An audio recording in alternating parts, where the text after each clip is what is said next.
reminder that Mother's Day is around the corner, and it may be a good time to reflect on your values as a parent. We welcome psychologist and author of Love and Love's Energy, Tara Boothby. Good morning, Tara. Thanks so much for coming in. Always good to see you. You too, Kim. So what are some of the themes you see from parents seeking support? I think one of the big things that we notice with parents bringing in kids is that parents who pay attention notice when their kids are struggling.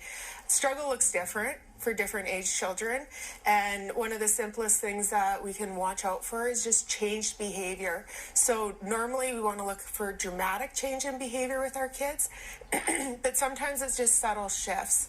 Watching our children is one of the best things that we can do with positive eyes. And you make a distinction between parent and a caregiver. Yes.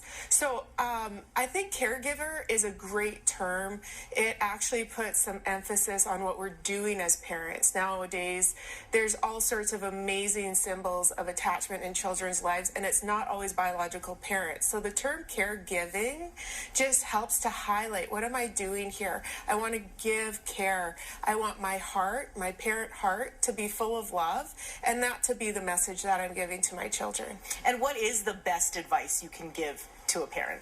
I've read this John Gottman quote, and Gottman really talks about we can have all these right words, but is our heart being shown? And so with parents, there's an acronym as well with emotionally focused therapy model: accessibility, responsiveness, and emotional engagement. Now, what does that mean?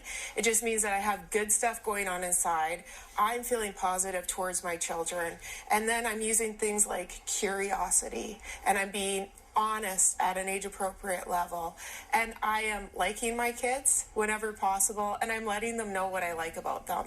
Kids want to know that they're liked and appreciated, and they're really discovering what love is from us. Now, you're a mom. I'm a mom. We all know that there's so many tired moms out there every day. It's the hardest job in the world, right? So how do you cope with the everyday struggles? Yeah, so excuse me. For me, coping, again, it's really important that we're taking care of ourselves.